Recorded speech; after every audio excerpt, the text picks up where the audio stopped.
All right. Hello and welcome to a brand new episode of Injury Time, your one stop shop for everything on Indian football. Like we told you in all the promotions, that a little bit of what we did over the past few days. This one is all about the Women's Asian Cup, which begins on Thursday. Yes, it is happening in India. The matches will go ahead, is what the AFC has informed us. There was a pre-match, pre-competition pressure, if you may say, because there won't be any other press conferences happening until the knockout phases of the competition. So yeah, we'll be discussing all of that, and to tell you more about everything that entails women's football in India, the Indian team that will be competing in this Asian Cup, their opponents, and what to expect from this competition as a whole. Because remember, there is a lot at stake here. What exactly am I talking about? We'll be talking about that going down in the show as well. But to tell you everything about this, I have two guys who know everything about women's football in this country. Someone who's followed the game closely, someone who plays the game at the domestic in the domestic level. So without much ado, let me just welcome our two panelists for the day. First up, joining us from Bangalore is Mithila Ramani. Mithila, welcome to Injury Time. All right, not an auspicious start, I would say. I should say, because I can't hear you. Oh man, okay, yeah. I hope you can hear me Yeah, now. Yeah, I think I'm yeah, we are good. good now. Yes. Anyway, thank you for that introduction, Naveen. I'm excited to be here. Yeah, you Super excited are for the tournament also. So, absolutely. Your debut on Injury Time. How are your nerves? Tell me that. no, I don't really have nerves. I'm okay. No nerves. Okay. So Mithila has no nerves, and the next one who we have on show absolutely has no nerves, because she'll just go about saying whatever she wants to say, not scared of anything, always speaking truth, power to truth. It is Abresh Mina Kadri joining us from New Delhi. Abhi, welcome back to Injury Time. Hello, thank you. Thank you very much. Well, Always good to be here. always a pleasure to have you on Injury Time, Abby. Guys, like we said, it's the Asian Cup time. Yes, there isn't much of a buzz around, but we don't care about it, because the competition is here. The national team will be in action on Thursday. They will be up against Iran. Luckily for me, if my RT-PCR comes back negative, I will be at the stadium watching the match. So I am excited about that. So let's just get right into it. First up, Abby, coming to you. It is a competition that was spoken about for at length over the past few years. Yes, the COVID played its part. Preparations were hampered, but here we are now, 2 days from the competition. How do you look at Asian Cup? Like Mithila said, very excited. I don't think people really do understand how big a competition this is for India and just generally. It's the biggest continent competition, if I may say so. I don't think there is enough chatter and talk about it. And there should be much more. I am 120% sure that if it was a men's Asian Cup being hosted by India, we would see a lot more chatter. But I hope that this tournament serves as something that people can take forward and know a little bit more about women's football in general in Asia, in India, of course. I just hope this acts as a wheel to take the car forward. Absolutely. Mithila, you told us that you're excited for the Asian Cup, but before we go there, we have one of our viewers asking us this very pertinent Oh question. my Joshua god. wants to know, is Mithila commenting on the Women's Asian Cup? Is that happening? No, Joshua, I'm really sorry to tell you that I won't be commentating, but of course, I think we will constantly be having shows like this on Injury Time and other podcasts that cover Indian football. So I will for sure, I'll make sure to be on all of those. Well, Joshua, unfortunately, Mithila won't be commentating, because she'll be with us, going ahead, giving her opinions, her thoughts on everything that the Indian team does on Asian Cup. Right, Mithila? Yep, absolutely. Super excited to be Well, here. First time at Injury Pod. yeah, first time, and definitely not the last one. I can assure you that. Well, Mithila, talking more about this Asian Cup, the Indian team, Yeah. Thomas Dennery is confident that this team has put in a lot of work. There is a lot of effort that's gone into making of this team, and Dennery is confident that yes, this team has a realistic chance of making the quarterfinals. Your thoughts on this? I think that's sort of been the aim since the start because for us it is our first Asian Cup because we're getting to be a part of the such a huge event and we're getting to play against teams like I mean come on man Japan, Australia, China and Thailand and all of those teams which have tasted the World Cup, right? So I think it's a huge platform in itself. But of course, having your hopes high and reaching as far as you can is the best possible way to get as far as we can realistically as well. But I think he's absolutely right in what he said. I think he mentioned something like we need to perform well, and only through this hard work that we'll get to a stage where we're winning matches, which is true. You can have as much potential as you can, but if you're not going to play as much and put it all out there, it's not going to happen. So it is a huge mountain to climb, but I'm absolutely stoked for the girls and excited. I think aiming for the quarterfinals is such a fantastic goal to be at. Absolutely. Mithila, I should say we have your fans pouring in. Orko Bhattacharya, who's also a regular panelist here, your co-commentator on one of the domestic Yeah, circuits. yeah, the The man national is, state nationals, yes. yeah, yeah, he's here just for you, I'm pretty sure. And Sandeep says, hi, Sandeep, hi, a big shout out to you. Thanks for being with us. But carrying on with this conversation, Abresh Meena, Thomas Dennebrey has always been very clear of how far this team can go and what exactly he expects from this team that he selected. Everything that this team has been through, everything that Thomas Dennebrey has had to go through, given the situation that India today finds itself in, given the COVID situation and the preparations, the 200 odd session that he always keeps talking about and harping about. How much of a confidence does that give you, one, as a spectator, as a fan of Indian women's football, and secondly, how much of that confidence will rub on to the players who take the field? See, I'm pretty sure psychology is something that the team has worked on in going into the Asian Cup. So I'm pretty sure that they've worked on being mentally really strong. Deneby, as far as we've seen, whatever matches we've been able to see of the national team in the past few months, he does look like he has made a more solid team, I would say, more settled, and just a bunch that looks like they have an idea of exactly what plan they want to be executing on the field. So I feel that is something that Deneby has really brought in, and yes, that does incite some sort of confidence about his aim at the quarterfinals. I think his aim is pretty realistic. Of course, the team will have to perform according to that. But yes, I mean, as a coach and as a team, I think it's a realistic target to keep, particularly because this is the best group that India could have asked for. I don't think that they could have got a better group. They could have gone up against a team like Vietnam, which would have been like a really difficult case. So yeah, I think this is the best group that they could have got, and yeah, I mean, obviously as a team they would want to perform as best as they can. So yeah, I mean, I think we'll look at some good games.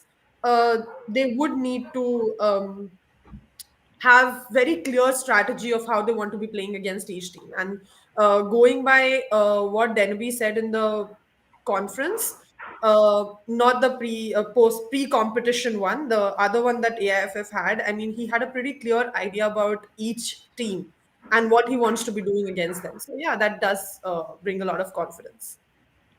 Well, talking a bit about the opponents that India will be facing, first up in the group stages, I just brought it up here on the screen. India has drawn in Group A of the competition, guys, along with China, heavyweights, powerhouses. You can say whatever you want about them. Words are not enough to describe how good women's football and the team is when it comes to China. Then Chinese Taipei, by no means a lesser team, and then Iran, who are a debutant. But from what we've seen, especially in that. I won't call it an inaugural, but a pilot AFC Women's Club Championships. Teams from Iran cannot be taken lightly, right, Mithila? Yeah, absolutely. I think the fact that the kind of football development the Middle East is showing is fantastic, and I think that it's something to be scared of for sure. Iran, Iraq, I think all of them have, even, their European influence through Turkey and all of those places, fantastic football in those areas. But they are up against India in their first match on Thursday, India Yeah. versus Iran at the Devi Patil Stadium. Abresh Mina, how do you look at this encounter in particular? Because this can set the tone for the competition for either of the teams. Remember, you have China and Chinese Taipei in this group, so getting out of this group could prove to be a hassle if that first result doesn't go your way. Absolutely. And I do. believe that Iran is going to be a massive test for India. They are not familiar also with the team. That is something that even Denobi mentioned for Chinese Taipei, that they do have familiarity. And I did check the team that they fielded for that friendly to the squad that they have come with it at the Asian Cup. There's not a lot of difference. So there's going to be familiarity, and Chinese Taipei in recent times have not been as strong as they used to be. So I feel Iran is going to be far more tricky because of especially the kind of football they play. I mean, we did see Shadri play against Gokulam Kerala, and Gokulam had 9 or 10 of national teamers, and Shadri didn't have all of their national teamers. They're not even the best club in Iran. So just going by really taking into account what happened at the club championship, you can say that Iran is going to be extremely tricky. They're going to be very compact. They're going to be very defensive. They know how to break the attacks, and they have good counter-attacking prowess. So India will have to be really careful. And as much as I think Deneby will surely go for a very balanced formation, he has recently used a lot of back five, but I personally don't think that he'll go for a back five against Iran, because that's also a game where we need to be attacking a lot more in order to create chances. So I do feel that he'll go for a back four. So we have sort of like a set center back pair. I mean, Asha and Sweetie center backs are very, very solid. But when it comes to your left back and your right back, it is going to get tricky. I mean, we have seen that they can be run past. So yeah, I mean that's going to be really tricky for the defense to hold on if the counter attack comes. And since we don't have um, a set number six, so I mean that is going to leave the defense pretty open. So yeah, it's going to be. I feel Iran is going to be trickier than Chinese Taipei. All right. What about you, Mithila? Like, Arjun spoke a bit about the Indian position of the Indian squad. When the squad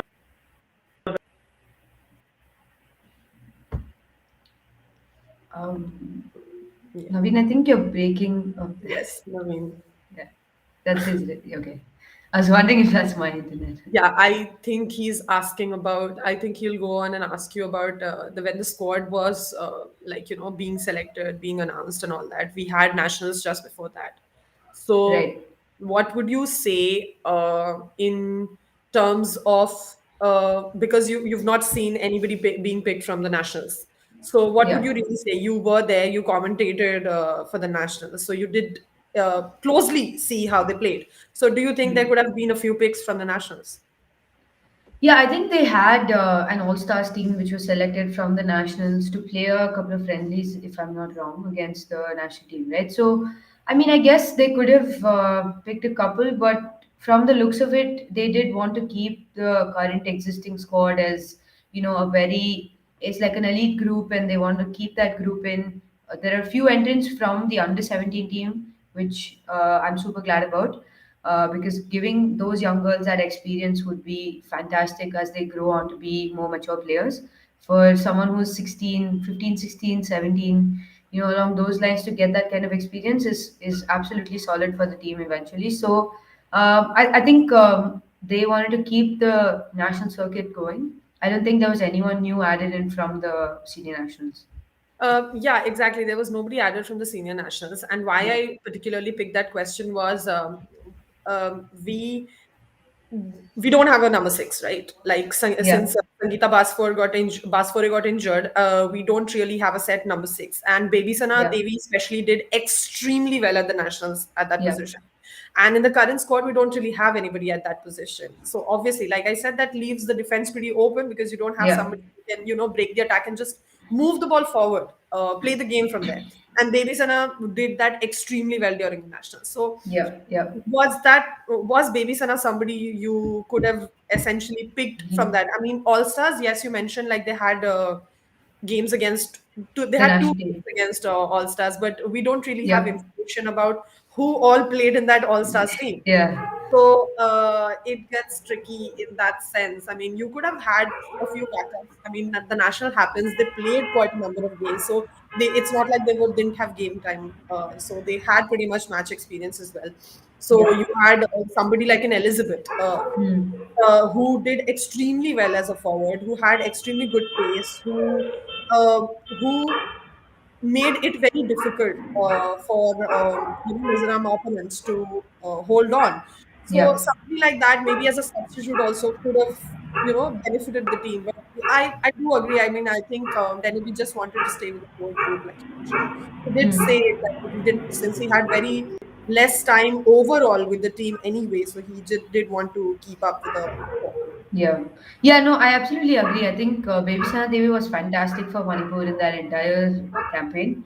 But I think one thing is match experience is definitely one thing, but it's also when it comes down to an international stage, they will get that much more picky, and that's exactly what I saw happen. Especially, but one thing for sure, like you said, there was no transparency on the All Stars game and how it happened and what the friendly was about and all of that. I think they just needed a strong team from India itself, from the women's setup, who can give a fair amount of competition for the national team, which could be one of the reasons why they made the All Star team in the first place. But that being said, I think maybe having Baby Sana Devi or someone like that getting a national team camp, if this was probably 6 months back, then I guess it would have happened. But this it was so close to the competition, so being under that 2 or 3 month window is just too soon to take a completely new player on. Well, one thing I'm pretty sure I'm in the company of able people because my internet comp, as everyone would have expected, everyone might have known by now. Apologies for that, but I am back now. I'm pretty sure the conversation continued without any hiccups, and I'm just a paperweight in this whole regard. I'm assuming. Well, carry on that bit. I don't know where I actually I got cut off, but if my train of thought serves me well, we were talking about the Indian team, the composition of the Indian team, Yeah. and Yeah. I was just about to remind Mithila that when the squad was announced, Hmm. when delivery came out, announced the squad, one among us who's also on this call was very excited, was damn excited because a certain Kamla Devi returned to the Oh squad, yes. and the smile on her face is very evident who I'm talking about. Yeah. Yeah, I think we can see the smile even now. Yeah. Absolutely, absolutely. So, tell us more about her journey because coming from Manipur, given the trials and tribulations that player had to go through, simply because she stood her ground, simply because she stood by what she believed in, and everything that she had to go back and then let her game get her back into the national setup. If that is not inspirational, I don't know what is.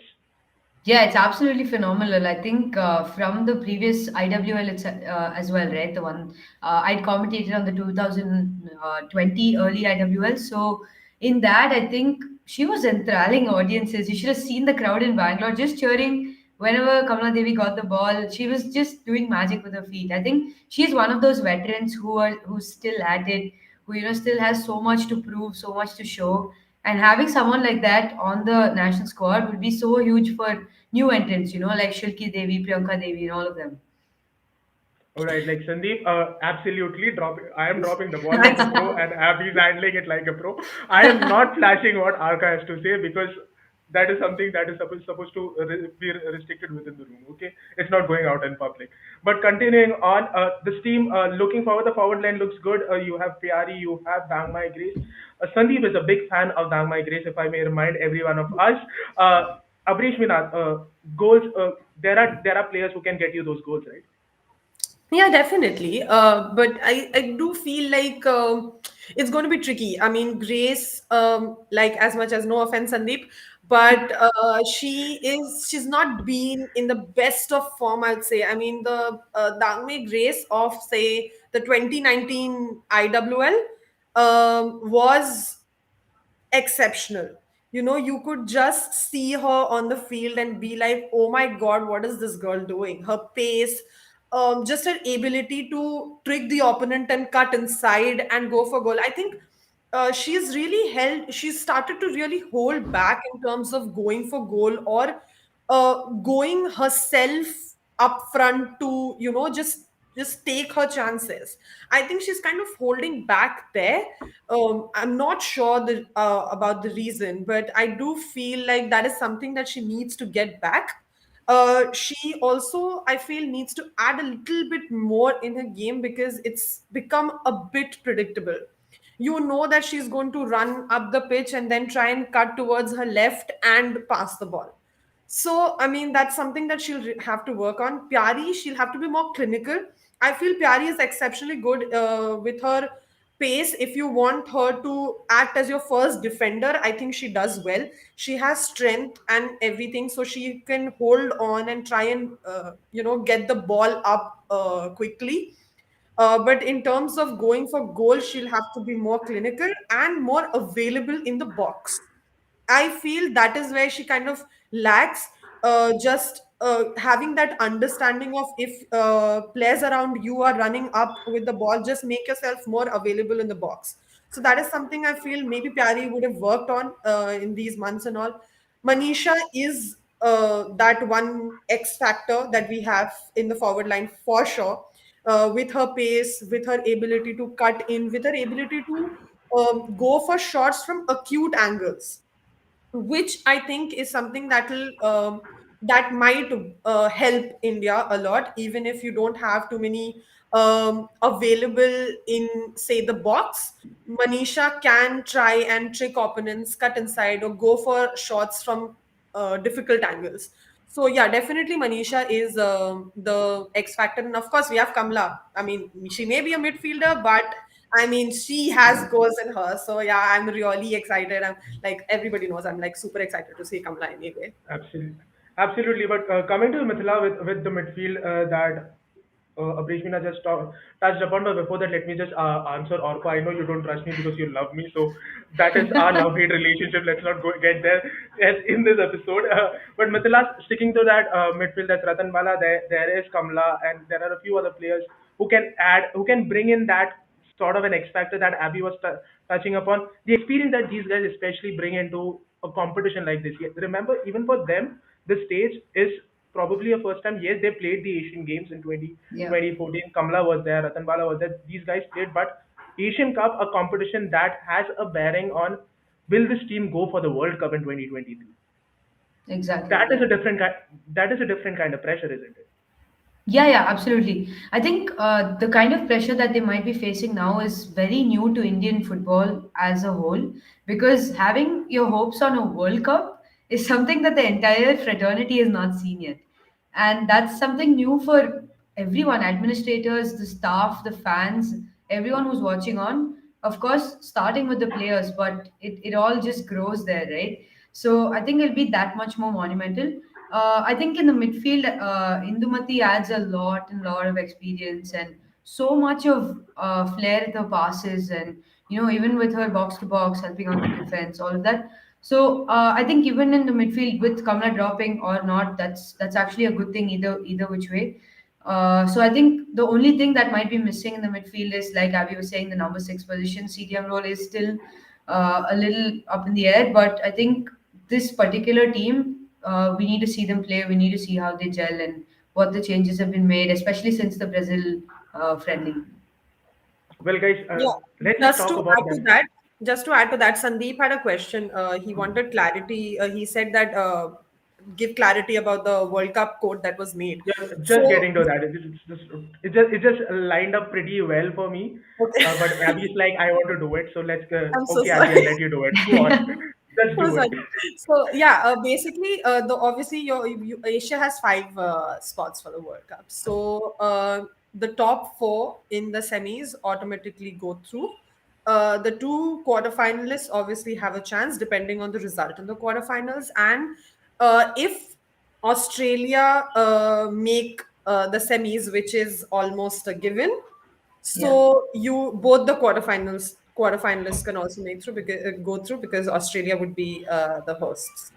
So yeah, exactly. so that is where this whole connotation of World Cup hopes is. So it's, I mean, from what you're saying, it's basically three semi-final teams excluding Australia plus two quarterfinal Yeah, teams. Okay. yeah, All right, but how awesome is this? Like, we've always spoken about India qualifying for the World Cup, but all of us knew realistically it was never possible. At least given the situation that we find Indian football in. But you just flip the coin, you look at women's football in the country, and right now we are talking about realistic chances of this team and having a realistic hit at qualifying for the World Cup. I won't say that they will qualify for the World Cup because that is still a hurdle or two far off for this team. But you have a realistic chance making that quarterfinals. From there on. It's just knockouts. Like that is yeah, something that even someone like a Denebri is banking about. It's like knockouts. You don't know. You turn up on your day. You play. You win. yeah. Yeah.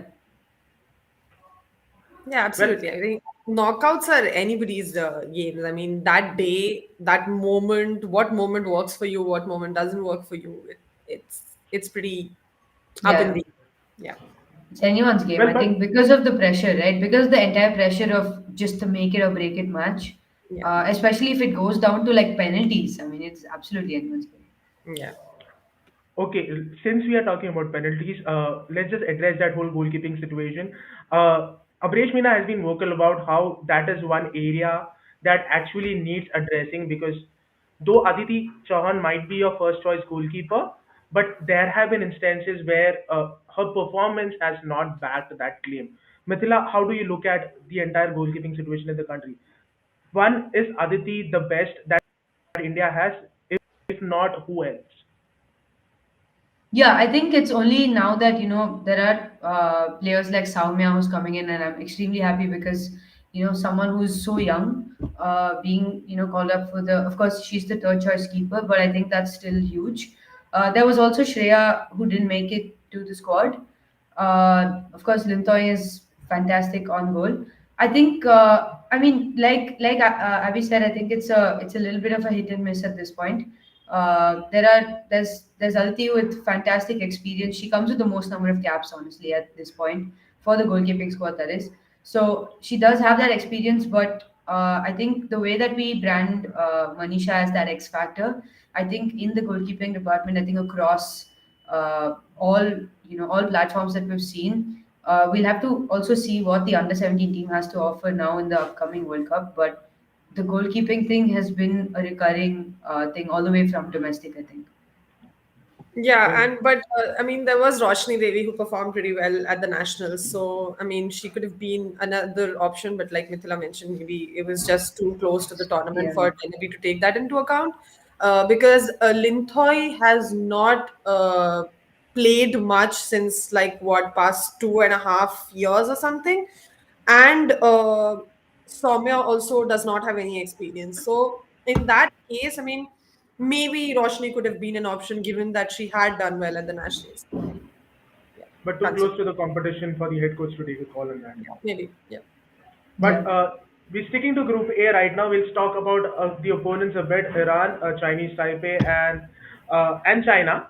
I gave you guys an assignment, which was to come to the show with players to watch out from these three squads.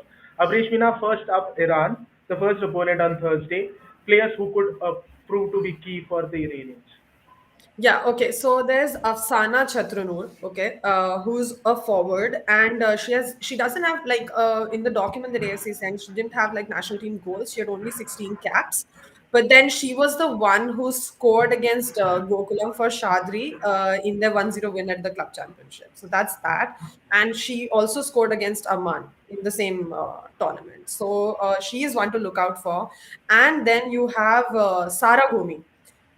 She is the most prolific Iranian female footballer of all time, having scored like 238 goals or something. And she was the top scorer in Iran League, which is the Kausar Women's League, from 2012 to 2016.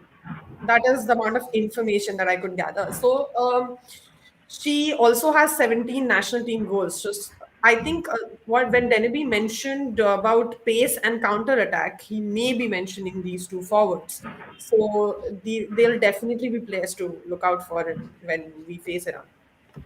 What about you, Mithila? You have the same names, or do you have someone else? Yeah, it was pretty much the same names. I think I was it's the exact example, especially in the presser when he said that we have to look out for the pace and the counter attack. Also, I think even the Iranian coach had mentioned how he'd analyzed I think close to 8 of our games, if I'm not wrong, which was the quote from the presser. So I think they also they are wary of us as a team. So I think it's both ways at this point. Well, Mithila, starting with you, Chinese Taipei, the next opponent, India play them on the 23rd. Players to watch out from Chinese Taipei for you. I think Chinese Taipei is Seng Shuo. She's one of their midfielders. I think she plays in the Spanish Primera. So she does come with like that much of European experience, and that adds a lot to their belt in terms of game experience. Of course, India has beaten Chinese Taipei, I think, in one of our earlier friendlies.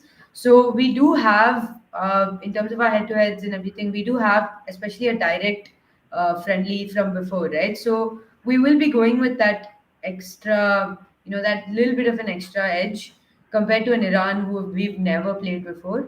Like Abhi said, from the beginning. So I think Sancho, very very important player for them, playmaker. In fact, I would say. Well, Abby, Mithila mentioned about that friendly against Chinese Taipei, and if I remember well, when those matches happened and we were having this discussion regarding those matches, one thing that stood out for me from that conversation was not to look much into those matches, because at the end of the day, those were friendlies, and the team was also preparing for the Asian Cup.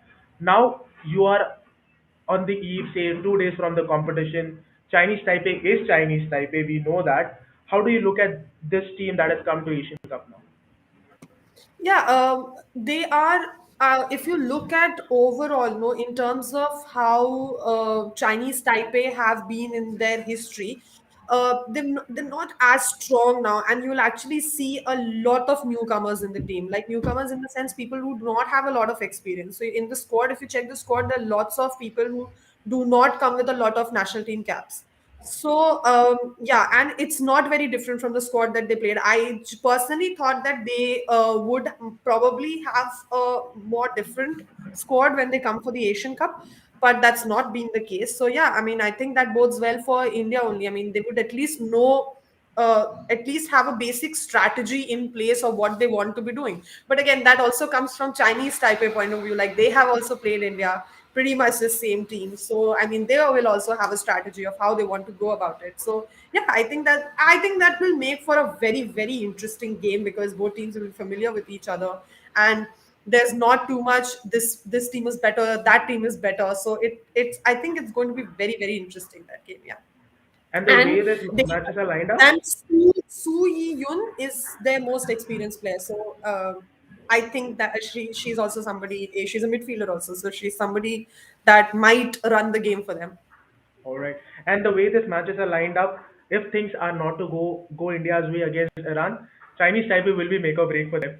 If Yeah, things are to go well with India against Iran, a win against a Chinese Taipei could seal their place in the quarterfinals. So pretty that much makes it. up for an exciting matchup. Yeah. But moving on, the last match on the 26th, where India take on heavyweights China. Let's not talk about the result. Let's not talk about what to expect from the match. But players to watch out for Mithila. Big team, a team full of big name players. Guys Yeah, are here in India. They are here to play their football. Who should we look out for? I'm gonna let Abby take this because I've not been following China as much. So yeah, there's Wang Shuang. Okay, she has 34 national team goals in 113 appearances, and Wang Shuang played for PSG in the 2018-19 season, where she scored 7 goals as well. And during the 2018 season, when she played for PSG, she was also the Asian Women's Footballer of the Year. So definitely somebody who can be a handful. Also, Wang Shanshan. She might be a defender, but during the World Cup 2015, she was advertised as a defender, but she played as a center forward. So, and she has 52 goals and 144 national team caps. So that's like a whole lot of experience out there. And I think she will be very, very a very crucial piece for China. And I think she's somebody that India will have to be massively wary about. I mean, maybe at the start of the match, you won't even know where she's going to be playing. So it's pretty interesting in that terms. Yeah. There's something exciting to look forward to in that Chinese match against China, which falls on Republic Day, so people are free. Tune in on the 26th of January, but we are not done yet. But guys, because Sandeep made a valid point in one of the comments that this match is played inside a bio bubble. There is COVID at large in the country. Yes, it plays on the minds of the players. We have seen that happen in the domestic leagues in the country as well. So you have the pressure of playing a competition like that of an Asian Cup, where your performance has a bearing on your participation in the World Cup, and then you have something like COVID to deal with. Mithila, how difficult does it get? Oh, I think mentally there have been quite a few videos that that Indian football has been putting out, right, in terms of how they've been managing their mental health and all of that.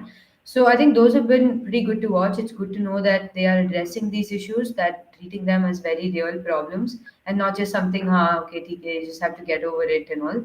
So that's something very healthy for the team. Also because they've been staying away from their family for so long, they've been in a bio bubble, and it's all the way from their most initial camp after the second lockdown, right? So we're talking about very early from last year. So this will be a huge play a huge deal, but I think at the same time it is the same thing for the other teams as well, especially for traveling teams, mainly because the traveling teams are going to need to figure out how their entire place is going to be in a new land, how they're going to adjust to these conditions over here. So I think, I mean, using that to our advantage, I mean, wishing no harm on anyone, but hopefully, it's small make or break things like this which add up in a large scale competition. So you never know where the challenge is going to come from. It's never always just a physical fight. It's always a mix of everything: mental, physical, tactical, technical, everything together, right? So I think there's a lot to look out for, and on what even COVID, the kind of role that COVID's going to play. Absolutely. Guys, before we move on, Mithila, that's another question. This one comes from Orko and specifically for you. First up, congrats on making the semi-finals of the domestic league in Karnataka. Can you preview the playoffs and maybe speak a bit about the four teams involved? Thank you, Arko. So there has been a little bit of a change. There are no playoffs with the top four teams. Only the top two teams, which is Kickstart and Misaka, are going to be playing a double-legged playoff, and that's about it. So the other teams are pretty much done with their season, and just the top two are playing for a small playoff. So I think they're playing two legs, so that satisfies the 10-match criteria set by IWL. All right, that answers Orko's question. But guys, we are not done. There were a few more things that I asked you of before we rolled in with the show. It's not just about India. It's not just about the three teams that India will be playing at the Asian Cup. There are a few big names coming to the country to play this competition. There are big names playing for their national team. Mithila, I can see the smile on your face. Go on, players that you're actually looking forward to seeing play in India. Like it's not usual that you get to see these players in this country, right? I think obviously I'm gonna say the most obvious answer at this point, and that's Sam Kerr. But Okay. I think it's not just her. I think it's the entire Australian squad. It's Mana Iwabuchi from she plays for Arsenal. She's from Japan. Yui Hasegawa. There's all of there's the I think I'm just so excited to watch Japan and Australia play on such a high turf. I mean, Japan won the World Cup. They basically Oh beat the yeah. US national team, and this was back in 2015. But I think the fact that they bring in that huge a level of football, especially with top leagues in Europe, all their players in top leagues in Europe, in fact, I think it's huge experience, and I'm still rooting for a Japan Australia finals. All right. Abby, what about you? Sam Curry, yes, we know, but beyond her? Course, yeah. And she mentioned Iwabuchi, so that also Yeah. goes. Ji So Yoon, yeah. Ji So Oh Yoon, I yes, mean, All of right. course. Oh my Chelsea God, how player can in I South forget this Korea. one? South Korea itself Yes, are an yes. excellent team on the whole. So, yeah, definitely. I mean, group of death. We have Group D, guys. I mean, you have what? Like, you have Japan, Japan. South Korea, Vietnam, and Myanmar. I mean, Japan, South Korea, Vietnam. You see that in one group, and you go like, wow, they're going to be great games there. So, Wow, yeah. Exactly. for Myanmar, what did they do? Myanmar, they're not pushovers, but yes, I mean, and they're going to have a tough time against the three Tough teams time that for they're them. up against. Yeah. So, which is why I mean, it's going to be very interesting, and yeah, you have some of the biggest names in world women's football playing here in India. So, of course, that's like super exciting. Yeah, Well, tune into Eurosport. That's the name of the channel, right? Yeah. yeah. Yeah. Eurosport, where you I can think watch even Geo TV has it, if I'm GeoTV not for that Yeah. matter. yeah. Yes, that's where you can watch the Women's Asian Cup 2022 live, guys. Before I let you go, before we wrap up this episode, there's one more thing that I asked you all of. Matches that we should be excited about. You spoke about Australia, you spoke about Thailand, you spoke about Vietnam, you spoke about South Korea and Japan, but matches when these teams play, which match is the one? Okay, Abby has her hands raised. Go on. Japan versus South Korea. I think that is one match that I am very, very excited about because, yes, Japan are traditional heavyweights, but South Korea has improved leaps and bounds. And I think that's going to be one match that's going to be very interesting. And then I'm also very excited to see South Korea and Vietnam. I think I'm just generally very excited to see Vietnam because, I mean, if you hear Vietnam, you won't really think that, oh, okay, Vietnam, I mean, they might not have a great team. But for people who really know women's football in Asia, you know how strong Vietnam are and how much they've improved in the last, 10 years or so. And it's just generally, I'm very, very excited to see Vietnam on the whole because not many people would know about them. And this is the tournament when people would get to know how strong Vietnam are. Exactly. I think Mithila, Vietnam has been making news for grassroots development and constantly building in their leagues all the way from the ground up, right? So that I think that way they're really good. I think that kind of a system we'll be able to see how good it is now. well, Mithila, what about the matches? Matches that you want to Oh, look mine forward is to? Australia Thailand. I Okay. am Australia all the way, but I think Thailand can give a fair fight. I mean, for the kind of team that has sort of been through the World Cup. Of course, they were very preliminary in the 2019 World Cup, and I think they lost 13-0 against the US, right? But that I don't think that says anything. One because it's been 3 years, and we're talking about a new environment, and I'm excited to see Australia, Thailand, and of course all of India's games. And apart from that, of course, Australia, Thailand for me. Well, I might be the only one looking a bit too far ahead because it's a quarterfinal match for me. Probably the one where the winner of Group B will take on the runners up of Group C. So you know which teams I'm talking about here. Well, guys, that's up. That's all that we have on Asian Cup, the Women's Asian Cup 2022, which kicks off on Thursday with India taking on Iran, and 3 weeks of footballing action. Hopefully, every single match happens. No more COVID casualties that like we are seeing in the domestic league. People stay safe. Mask up when you're out. Clean your hands as frequently as possible, and stay safe, man, guys. And Mithila and Abby, thanks a lot for joining us and bringing in all the information and all the knowledge about women's football, not just in India, not just in Asia, but across the world. Thanks for having us, Naveen. A lot of fun, Yeah, a lot of thank you fun. so much. Always And good to talk about women's football. Yeah. be sure this is not the first time, this is not the last time. We'll be calling you again and again, not just during the course of this competition, but beyond this as well. Absolutely, absolutely. 100% always there. And you viewers, thanks a lot for joining us, and thanks a lot for being with us throughout this 45-minute long episode that we had. Until we bring you the next episode of Injury Time, have a great time and